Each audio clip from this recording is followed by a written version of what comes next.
Philadelphia ஊழியங்கள் வழங்கும்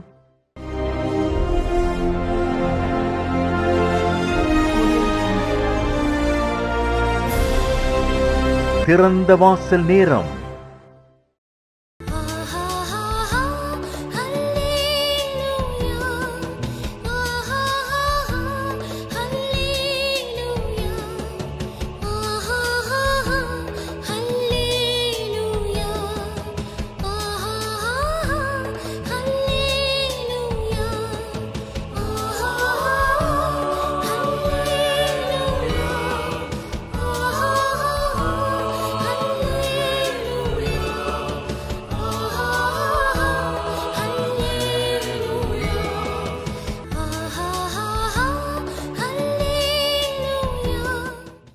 ஆண்டவராகிய இயேசு கிறிஸ்துவின் நாமத்தினால தேவ பிள்ளைகள் உங்களை வாழ்த்துகிறோம். கர்த்தருடைய கிரியைகள், கர்த்தருடைய ஆசீர்வாதங்கள், கர்த்தருடைய விடுதலைகள் நம்ம எப்பொழுதும் நிரப்புகிறதா இருக்கிறது. கர்த்தருடைய பிள்ளைகளை எப்பொழுதுமே ஆசீர்வதிப்பதில் பிரியமுள்ள தேவனாக இருக்கிறார். இந்த வேளையிலும் தேவன் அவருடைய இரத்தத்தினால் சம்பாதிக்கப்பட்ட சபையை குறித்து, அந்த சபையில் வாசமாக இருக்கிற தேவ பிள்ளைகளுக்கு எப்படிப்பட்ட காரியங்களெல்லாம் ஆசீர்வாதங்களெல்லாம் கர்த்தர் கொடுக்கிறார், ஆசீர்வதிக்கிறார் என்பதை நாம் இந்த நாளில் வேதத்திலிருந்து ஒரு சில வார்த்தைகளை நாம் பார்க்கலாம். வெளிப்படுத்தல் விசேஷம் 3வது அதிகாரம் 7, 8, 2 வசனங்களை வாசிக்கும் பொழுது, பிலதெல்பியா சபையின் தூதனுக்கு எழுத வேண்டியது என்னவெனில், பரிசுத்தமுள்ளவரும் சத்தியமுள்ளவரும் தாவீதின் திறவுகளை உடையவரும் ஒருவரும் பூட்டக்கூடாதபடிக்கு திறக்கிறவரும் ஒருவரும் திறக்கக்கூடாதபடிக்கு பூட்டுகிறோமா இருக்கிறவர் சொல்லுகிறதாவது, உன் கிரியைகளை அறிந்திருக்கிறேன். உனக்கு கொஞ்சம் பலன் இருந்தும் என் நாமத்தை மறுதலியாமல் என் வசனத்தை கை கொண்டபடினாலே இதோ திறந்த வாசலை உனக்கு முன்பாக வைத்திருக்கிறேன், அதை ஒருவனும் பூட்ட மாட்டான். ஆண்டவராகிய தேவன் சபைக்கு சொல்லுகிறார், சபையில் உள்ள ஜனங்களுக்கு ஆண்டவர் சொல்லுகிறார், இதோ திறந்த வாசலை உனக்கு முன்பாக வைத்திருக்கிறேன், அதை ஒருவனும் பூட்ட மாட்டான் என்று ஆண்டவர் சொல்லுகிறார். நம்முடைய வாழ்க்கையில் ஆண்டவர் வாசல்களை திறக்கிறவராக இருக்கிறார். ஆண்டவர் வாசல்களை திறக்கிறவர், வாசல்களை மூடுகிறவராகவும் இருக்கிறார். ஆண்டவருடைய வார்த்தை சொல்லுகிறது, ஒருவரும் திறக்கக்கூடாதபடி பூட்டுகிறவரும் ஒருவரும் பூட்டக்கூடாதபடிக்கு திறக்கிறவருமாகிய தேவன் என்று வேதத்தில் நாம் வாசிக்கிறோம். நம்முடைய தேவனாகிய கர்த்தர் நம்முடைய வாழ்க்கையில் வாசல்களை, அடைக்கப்பட்டு இருக்கிற ஆசீர்வாதத்தின் வாசல்களை திறக்கிறார். தேவையில்லாத வாசல்களை தேவன் நம்முடைய வாழ்க்கையில் மூடுகிறவராக இருக்கிறார். நம்முடைய நோவா காலத்தில் நாம் பார்க்கும் பொழுது, தேவன் இந்த உலகத்தை தண்ணீரினால் அழிக்கும் பொழுது நோவாவையும் அவருடைய குடும்பத்தையும் பேழைக்குள்ளாக வைத்து கர்த்தர் கதவை அடைத்தார் என்று வேதத்தில் வாசிக்கிறோம். மிகப்பெரிய ஜலப்பிரவாகம் வந்து இந்த உலகத்தில் உள்ள ஜனங்களையும் அழிக்கும் போது தேவன் நோவாவையும் அவருடைய குடும்பத்தையும் அந்த பேழைக்குள்ளாக பத்திரமாக வைத்தார். அது மாத்திரமல்ல, அந்த கதவை கர்த்தரை பூட்டினார் என்று நாம் வேதத்தில் பார்க்கிறோம். ஏனென்றால் அதற்கப்புறமாக ஏராளமான ஜனங்கள் வந்து அந்த பேழையின் கதவை திறக்க சொல்லி இருப்பார்கள். ஆனால் அப்படி எல்லாரும் வந்திருந்தால் அந்த பேழை தண்ணீரில் மிதந்திருக்க முடியாது. எனவே தேவன் அடைத்தார். தேவன் அடைத்தாலும் ஆசீர்வாதத்திற்காக தான் நம்முடைய வாழ்க்கையில் கதவை அடைப்பார். தேவன் நம்முடைய வாசலை திறந்தாலும் ஆசீர்வாதமாக தான் நம்முடைய வாசலை திறப்பார். ஆனால் நம்முடைய வாழ்க்கையில் வாசல்களை தேவன் திறக்க வேண்டும் என்றால் நாம் செய்ய வேண்டிய காரியம் என்ன? கர்த்தருடைய எல்லா ஆசீர்வாதங்களுமே அவருடைய கற்பனைகளுக்குள்ளாக தான் அடங்கி இருக்கிறது. அவருடைய நியாய பிரமாணம், அவர் கொடுத்த பிரமாணத்திற்குள்ளாக வாழ்கிறவர்களுக்கு தான் அவர் கொடுத்த வாக்குத்தத்தங்கள், ஆசீர்வாதங்கள் நிறைவேறுகிறதா இருக்கிறது. நம்முடைய ஆண்டவராகிய இயேசு கிறிஸ்துக்குள்ளாக அவருடைய வாக்குத்தத்தங்கள் ஆம் என்றும் இருக்கிறது என்று வேதத்தில் நாம் வாசிக்கிறோம். பிலதெல்பியா சபையை பார்த்து ஆண்டவர் சொல்லுகிறார், இந்த பூமியில் உள்ள சபை, இன்றைக்கு நீங்களும் நானும் ஆண்டவருடைய சபைக்குள்ளாக நாம் இருக்கிறோம் என்றால் நமக்கு ஆண்டவர் கொடுக்கிற வார்த்தை, வாக்குத்தத்தம் என்னவென்றால், இதோ திறந்த வாசலை உனக்கு முன்பாக வைத்திருக்கிறேன், அதை ஒருவனும் பூட்ட மாட்டான். அவர் வாசல்களை திறந்து நமக்கு கொடுக்கிறார். அது மாத்திரமல்ல, அந்த வாசல்களை ஒருவரும் பூட்டக்கூடாதபடிக்கும் தேவன் செய்கிறார். ஆனால் ஆண்டவர் யாருக்கு வாசல்களை திறக்கிறார் என்பதையும் நாம் பார்க்க வேண்டும். அவர் வாசல்களை திறப்பார் என்றால் எப்படிப்பட்ட காரியங்கள் நம்முடைய வாழ்க்கையில் இருந்தால் அவர் வாசல்களை நம்முடைய வாழ்க்கையில் திறந்து கொடுப்பார் என்றால் வேதத்தில் சொல்லப்படுகிறது, உன் கிரியைகளை அறிந்திருக்கிறேன் என்று ஆண்டவர் சொல்லுகிறார். ஆண்டவர் நம்மை அறிந்திருக்கிறார். நம்முடைய கிரியைகள் செய்கைகள் எல்லாவற்றையும் தேவன் அறிந்திருக்கிறார். ஒருவேளை நாம் யோசிக்கலாம், நான் செய்கிற காரியங்கள் ஒருவருக்கும் தெரியவில்லை என்று நாம் நினைக்கலாம். யாருக்கும் தெரியாமல் செய்கிற நற்கிரியைகளுக்கும் கண்டிப்பாக பலன் உண்டு, யாருக்கும் தெரியாமல் செய்கிற துர்க்கிரியைகளுக்கும் பலன் உண்டு. அவனவன் செய்கைக்கு தக்க பலன் என்னோடு கூட வருகிறது என்று ஆண்டவர் சொல்லுகிறார். உன் கிரியைகளின் பலன் உன்மேல் திரும்பும் என்று வேதத்தில் வாசிக்கிறோம். உன் செய்கைக்கு தக்க பலனை கர்த்தர் உனக்கு கட்டளையிடுவாராக என்று வேதத்தில் வாசிக்கிறோம். உன் கிரியைகளை அறிந்திருக்கிறேன் என்று ஆண்டவர் சொல்லுகிறார். நம்மை கண்ணோக்கி தேவன் பார்த்து கொண்டிருக்கிறார். நம்முடைய கிரியைகளை கர்த்தர் அறிந்திருக்கிறார், பார்த்து கொண்டிருக்கிறார், கவனித்துக் கொண்டிருக்கிறார். எனவே நம்முடைய வாழ்க்கையினுடைய எல்லா காரியங்களையும் கர்த்தரையே முன்பாக வைத்து நாம் செய்யும் பொழுது நமக்கு பிரதிபலனை கொடுக்கிறவர் நம்முடைய தேவனாகிய கர்த்தர் தான். நம்ம நியாயம் தீர்க்கிறவரும் நம்முடைய ஆண்டவராகிய தேவன் தான். எனவே நம்முடைய வாழ்க்கையினுடைய எல்லா காரியங்களையும் கிரியைகளையும் கர்த்தர் பார்த்து கொண்டிருக்கிறார் என்ற தெய்வ பயத்தோடு தேவனுடைய நாம மகிமைக்காக நாம் காரியங்களை செய்ய வேண்டும். ஏனென்றால் ஆண்டவர் சொல்லுகிறார், உன்னை நான் அறிந்திருக்கிறேன், உன்னை நான் பார்த்து கொண்டிருக்கிறேன், உன்னை நான் கவனித்துக் கொண்டிருக்கிறேன். ஆண்டவராக இயேசு கிறிஸ்து சொல்லும் பொழுது நம்முடைய தலையில் உள்ள ஒவ்வொரு முடியையும் நம்முடைய தேவனாகிய கர்த்தர் எண்ணி வைத்திருக்கிறார் என்று வேதத்தில் நாம் வாசிக்கிறோம். அப்படி என்றால் என்ன? நம்மை தேவன் அந்த அளவுக்கு கண்காணித்துக் கொண்டிருக்கிறார், நம்மை கவனித்துக் கொண்டிருக்கிறார். கர்த்தருடைய கண்கள் நீதிமான்கள் மேல் நோக்கமா இருக்கிறது என்று வேதத்தில் வாசிக்கிறோம். உன் கிரியைகளை அறிந்திருக்கிறேன், உனக்கு கொஞ்சம் பலன் இருந்தும் நீ என் நாமத்தை மறுதலியாமல். எப்படிப்பட்ட ஒரு சூழ்நிலை என்றால், கொஞ்சம் பலன் இருக்கிறது. இந்த உலகத்தினுடைய வாழ்க்கை நமக்கு முன்பாக இருந்து கொண்டு இருக்கிறது. ஆனால் ஆவிக்குரிய வாழ்க்கையை நாம் வாழ வேண்டும் என்ற ஒரு கட்டாயம். ஆனால் ஆவிக்குரிய வாழ்க்கையிலிருந்து விலகினால் இந்த உலகத்தில் உள்ள பல காரியங்கள் நமக்கு கிடைக்கும் என்ற ஒரு சவாலான நேரத்தில் ஆண்டவரை பிடித்து கொள்வதா, இந்த உலகத்தின் காரியங்களை பிடித்து கொள்வதா என்ற ஒரு மிகப்பெரிய நெருக்கடியான ஒரு சூழ்நிலை. என்ன பண்ணுவது என்பது தெரியவில்லை. இந்த நேரத்தில் ஆண்டவருடைய வார்த்தையை விட்டுவிட்டு உலகத்திற்கு பின்பாக போனால் இப்பொழுது இருக்கிற எல்லா கஷ்டங்களும் மாறும். ஆனால் கர்த்தருடைய வார்த்தை அந்த உலகத்திற்கு பின்பாக போகக்கூடாது என்று ஆண்டவர் சொல்லியிருக்கிறார். இப்படிப்பட்ட தடுமாறுகிற நேரத்தில் நாம் எதற்காக நிற்கிறோம், எதற்காக வைராக்கியமாக நிற்கிறோம் என்பதை கர்த்தர் பார்க்கிறார்.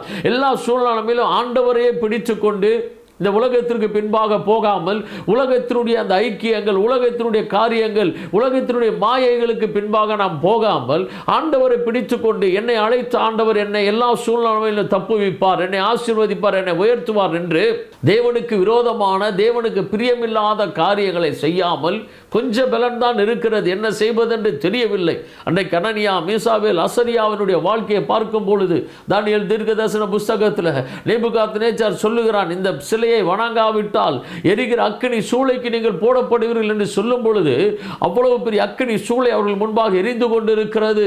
நன்றாக தெரியும், நம்முடைய மாம்சம் அந்த அக்கினிக்குள்ளாக போகும் பொழுது எப்படி வெந்து பயங்கர ஒரு வேதனை உண்டாகும் என்பது தெரியும். ஆனாலும் அவர்கள் அனனியா, மீசாவேல், அசரியா சொல்லுகிறார்கள், நாங்கள் ஆராதிக்கிற எங்கள் தேவன் எங்களை தப்புவிக்க வல்லவராக இருக்கிறார்.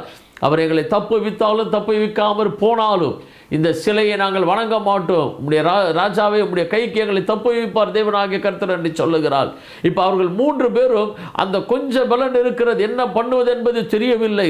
இந்த சிலையை வணங்கினால் அவர்கள் உயிரோடு காக்கப்படுவார்கள், இந்த சிலையை வணங்காவிட்டால் அவர்கள் அக்கினி சூளைக்காக போகப்படுவார்கள் என்று பார்க்கும் பொழுது அந்த இடத்திலும் அவர்கள் தேவனாகிய கர்த்தரை மாத்திரமே முன்பாக வைக்கிறார்கள். கொஞ்சம் பலன் இருக்கிறது, ஆண்டவருடைய வசனத்தை கை கொள்ளுகிறார்கள். நாங்கள் இந்த சிலையை நாங்கள் வணங்க மாட்டோம், எங்கள் தேவனாகிய கர்த்தரை தவிர நாங்கள் வேறு ஒன்றையும் வணங்க மாட்டோம் என்று அவர்கள் வைராக்கியமாக நிற்கிறார்கள்.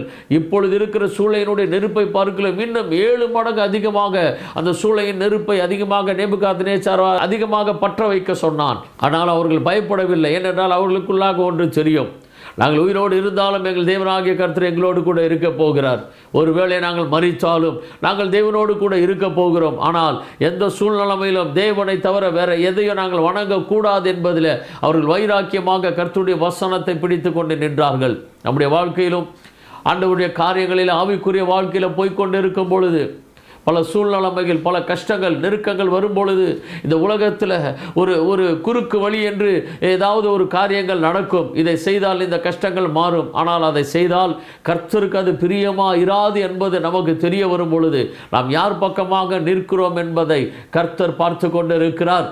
எனவே ஆண்டவரே, எந்த சூழ்நிலையில் நான் உம்முடைய சார்பில் நான் இருக்க வேண்டும் ஆண்டவரே, இந்த பிரச்சனைகளை தாங்குவதற்கும் தாண்டுவதற்கும் நீர் எனக்கு கூட இருக்கிறீர், எனக்கு ஒத்தாசை பண்ணுகிற தேவனா இருக்கிறீர் என்று அந்த நேரத்திலும் நம்முடைய விசுவாசத்தை வர்த்திக்க பண்ணும்படியாக தேவனிடத்தில் நாம் செபிக்கும் பொழுது நம்முடைய பலத்தினாலோ நம்முடைய பராக்கிரமத்தினாலோ அல்ல, தேவனுடைய ஆவியினாலே ஆகும். ஆண்டவருக்காக ஜீவிப்பது என்பது நம்முடைய பலம் சொல்ல முடியாத ஒரு காரியம். நம்முடைய பரிசுத்தத்தினாலேயோ நம்முடைய நீதியினாலேயோ நாம் பரலோக ராஜ்யத்திற்கு போக முடியாது. தேவனாகிய கர்த்தர் யார் மீது இரக்கமுள்ளவராக இருக்கிறாரோ அவர்கள் தான் பரலோக ராஜ்யத்திற்கு போக முடியும்.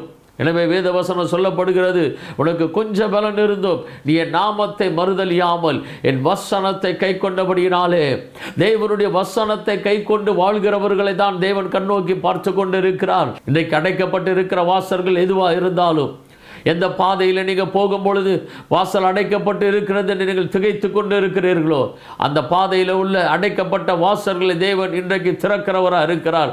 நாம் செய்ய வேண்டிய ஒரே காரியம், ஆண்டவரே இப்படி வசனத்தை நான் உறுதியாய் பிடித்து கொண்டு உமக்காக உண்மை உத்தவமாய் நான் ஜீவிக்க வேண்டும் ஆண்டவரே, உமக்காக நற்கிரியைகளை நான் செய்ய வேண்டும் ஆண்டவரே. கொர்நேலியுவை குறித்து அப்போஸ்தலர் நடவடிக்கைகள் 10வது அதிகாரத்தெல்லாம் வாசிக்கும் பொழுது, கொர்நேலியு என்ற மனுஷன், இத்தாலியா தேசத்தில் உள்ள அந்த மனிதன் தேவ பக்தி உள்ளவனும் தன் வீட்டார் அனைவரோடும் தேவனுக்கு பயந்தவனுமாய் நற்கிரியைகளை செய்து எப்பொழுதும் தேவனை நோக்கி ஜெபம் பண்ணி கொண்டு இருக்கிறான் என்று வேதத்தில் வாசிக்கிறோம். தேவ தூதன் பிரத்யட்சமாய் கொர்நேலியுவுக்கு முன்பாக வந்து தரிசனமாகிறார்.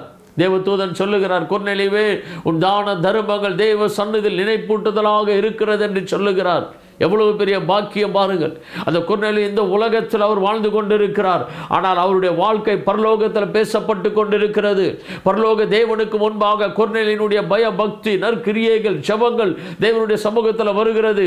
கர்த்தர் பரலோகத்திலிருந்து தேவ தூதனை கொர்நேலியுவுக்கு முன்பாக அனுப்புகிறார். இன்றைக்கு நம்முடைய வாழ்க்கை அப்படிதான்.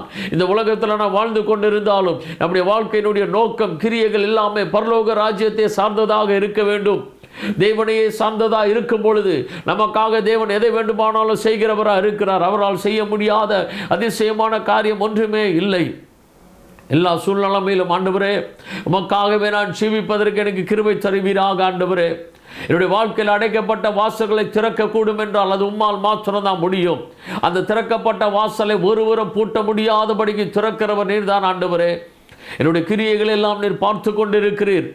எனக்கு எவ்வளவு பலன் இருக்கிறது, இந்த பலனை வைத்து என் ஆண்டவருக்காக நான் எப்படி ஜீவித்துக் கொண்டு இருக்கிறேன், என் தேவனுடைய வசனத்தை நான் எப்படி கை கொண்டு இருக்கிறேன் என்பதை கர்த்தர் நீர் பார்த்து கொண்டு இருக்கிறீர். ஆண்டவரே எனக்காக வாசல்களை நீர் திறப்பீராக. இன்றைக்கு ஆண்டவருடைய சமூகத்தில் நம்மை ஒப்பு கொடுத்து நம்முடைய ஜீவியத்தை ஒப்பு கொடுப்போம். ஆண்டவர் நமக்காக எப்பொழுது வாசல்களை திறக்க வேண்டும். நம்முடைய காரியங்கள் எல்லாவற்றை கர்த்தர் ஆளுகை செய்து நடத்த வேண்டும். அப்படி என்றால் நம்முடைய கிரியைகள் தேவனுக்கு பிரியமான கிரியைகளாக இருக்க வேண்டும். நமக்கு எந்த சூழ்நிலையிலும் ஆண்டவருடைய வசனத்தை உறுதியாய் பிடித்து கொண்டு ஆண்டவருடைய நாம மகிமைக்கென்று வாழ்கிறவர்களாக நாம் இருக்கும் பொழுது ஆண்டவர் நமக்காக வாசல்களை திறக்கிறவராக இருக்கிறார். ஆண்டவரே எனக்கு அந்த பலனை தருவீராக. என்னை பலப்படுத்துகிறேன், கிறிஸ்துவினாலே எல்லாவற்றையும் எனக்கு பலன் உண்டு என்று அப்போஸ்தலனாகிய பவுல் சொன்னது போல இந்த உலகத்தில் தேவனுக்காக நான் வாழ வேண்டும் என்றால் தேவ பலன் நம்மோடு கூட இருந்தால் மாத்திரமே முடியும். நம்முடைய மாம்ச பலத்தினால் நாம் வாழ முடியாது. எனவே ஆண்டவருடைய சமூகத்தில் நாம் தேவ பலனை கேட்போம். 29வது சங்கீதம் கடைசி வசனத்தில் நாம் வாசிக்கும் பொழுது கர்த்தர் தமது ஜனத்திற்கு பலன் கொடுப்பார், கர்த்தர் தம்முடைய ஜனத்திற்கு சமாதானம் அருளி அவர்களை ஆசீர்வதிப்பார் என்று வேதத்தில் வாசிக்கிறோம். கண்டாமிருகத்திற்கு ஒப்பான பலனை கொடுப்பேன் என்று ஆண்டவர் சொல்ல இருக்கிறார். எனவே தேவ பலத்தினால நம்முடைய கிரியைகளை ஆண்டவருக்கு பிரியமாய் செய்து நம்முடைய பலத்தை தேவ பலத்தினால ஆண்டவருடைய வசனத்தை நாம் கை கொண்டு நடக்கும் பொழுது நமக்காக தேவன் வாசல்களை திறக்கிறவராக இருக்கிறார். தேவ பிள்ளையே உனக்காக அடைக்கப்பட்ட வாசல்கள் உனக்காக திறக்கப்படும். உன்னுடைய வாழ்க்கையில் அடைக்கப்பட்ட வாசல்களை தேவன் உனக்காக திறந்து கொடுப்பார். நமக்காக ஆண்டவர் எதை வேண்டுமானாலும் செய்து முடிப்பார். நம்முடைய வாழ்க்கையினுடைய ஒரே நோக்கம் ஆண்டவருடைய வசனத்தை கை கொண்டு ஆண்டவருக்கு பிரியமாய் ஆண்டவருடைய பாதையில் நாம் நடப்போம். கர்த்தர் நமக்கு பெரிய காரியங்களை செய்கிறவராக இருக்கிறார். நாம் செபிக்கலாம். வானத்திய பூமியை படைத்த சர்வ வல்லமையுள்ள தேவனாகிய கர்த்தாவே, பரலோக பிதாவே, நாளும் நன்றியோடு ஸ்தோத்திரிக்கிறோம். ஆண்டவரே உன் கிரியைகளை அறிந்திருக்கிறேன். உனக்கு கொஞ்சம் பலன் இருந்தும் என் நாமத்தை மறுதலியாமல் என் வசனத்தை கை கொண்டபடினாலே இதோ திறந்த வாசலை உனக்கு முன்பாக வைத்திருக்கிறேன், அதை ஒருவனும் பூட்ட மாட்டான் என்று சொல்லியிருக்கிறேன். எங்களுக்காக நீர் எப்பொழுது வாசல்களை திறப்பீராக. நான் உமக்காக எப்பொழுது ஜீவிக்க உம்முடைய வசனத்தை கை கொண்டு நடக்க எங்களுக்கு கிருபை பாராட்டுவீராக. உம்முடைய பலத்தினால நிரப்புவீராக. பொறுப்படுத்திக் கொள்வீராக. எல்லா துதிகளையும் கனத்திய மகிமையும் உங்கள் ஒருவருக்கே நாங்கள் செலுத்துகிறோம். எங்கள் ஆண்டவரும் இரட்சகரும் ஆகிய இயேசு கிறிஸ்துவின் நாமத்தில் வேண்டுகிறோம் எங்கள் நல்ல பிதாவே. ஆமென், ஆமென். God bless you. கர்த்தர் உங்களை ஆசீர்வதிப்பார். மேலும் விவரங்களுக்கு நீங்கள் தொடர்பு கொள்ள pastor V Simon, master of divinity, Philadelphia ministry, number 324, Konnur high road, cellphone 9884569467 மற்றும் 9790826578.